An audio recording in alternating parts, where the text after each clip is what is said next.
Welcome back to another episode of Beer, Bacon, and Bros. As always, it's Adam, Chris, and Keith. And tonight we're going to cover what's next for Bryan Harsin and the Auburn Tigers. But before we do that, subscribe to our page, like this video, leave us some comments on what we say in this video, let us know what you think. But let's jump right into it. Bryan Harsin and the Auburn Tigers, as of this past weekend, gone. Fired. Gone. Out the door. I don't know that I've ever seen a Power 5 college football coach that their team literally wanted him fired the day he signed. Like, nobody even South Carolina let Will Muschamp have a season before they were ready to get rid of him. Or 2 seasons, I guess. 2, because they gave him an extension for the second one. Well, they gave him, it's not the fans gave him. But, I mean, the moment Auburn chose to hire him from Boise State, Auburn fans were ready to fire that man.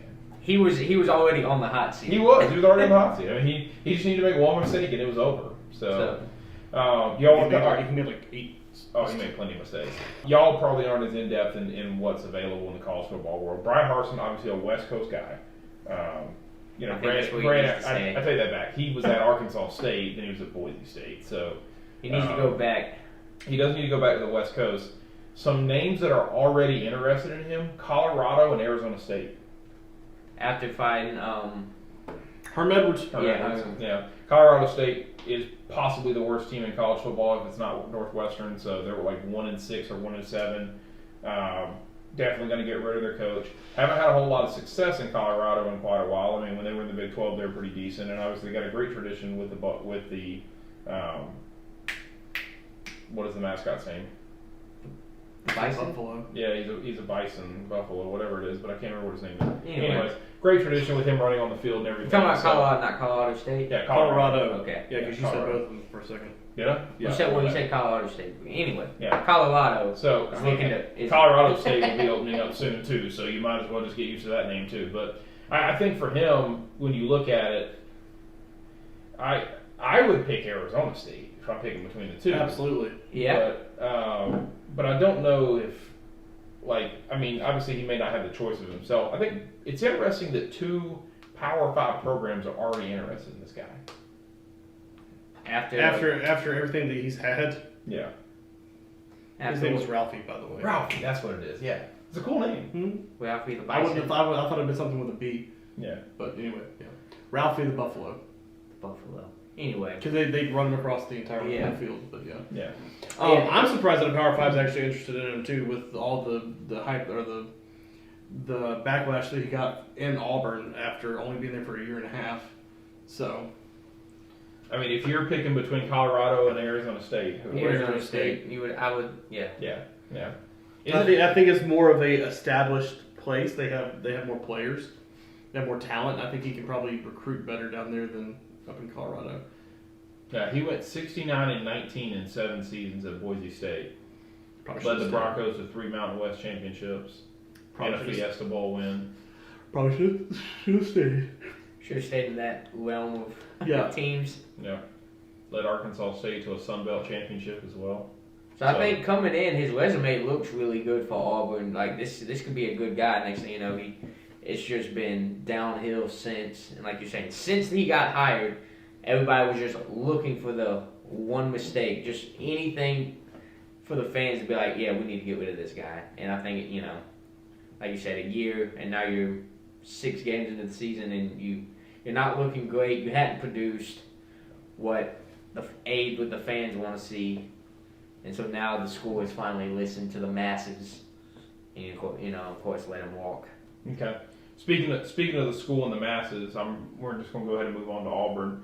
4 big names actually, that have really already kind of hit the block for them, or Auburn fans are screaming for. Bill O'Brien, offensive coordinator at Alabama, was an OC at Penn State, obviously the head coach at the Texans that nobody really likes. So I think at this point, Alabama might be pushing him out the door to go to Auburn anyways. But Bill O'Brien, Matt Rule, obviously, cut from the Panthers, guy that's built up some programs. Ed Orgeron, which I thought was interesting. It'd be cool to see him say "Go Tigers" again, in my opinion. Yeah. But obviously different Tigers. And then Hugh Freeze, which I would say is probably the most unrealistic of the four, just because of the 8-year contract he just signed with Liberty and the giant buyout that would cost them to get him from Liberty. So, what's your thoughts on those four names? I definitely don't see, like you're saying, Hugh Freeze. I don't see leaving Liberty at this point in time. But the guy I guess I would like to see, and I think has a proven track record of doing it, Matt Rule has a proven track record of making programs relevant again. He did it at Baylor and he did it at where was the other one he was at? Temple. Yeah, and he made both these programs relevant in football, and I think I would think that's what Auburn's wanting again. I want to be brought back. I want to be a powerhouse in the West again. I want to be brought to that stage of where I was at with Cam Newton and in this national spotlight and national recognition of this is a real team to contend with. So I think Matt Rule would make a really good sense for him. But yes, like you said, Coach O would be just fun to have there. I don't know if that would be the best fit, but it would just be fun to have there. Yeah, I mean, for me, I think Coach O would be fun, but I actually agree with Adam here. I think if you're Auburn and you're picking names, you want Matt Rule.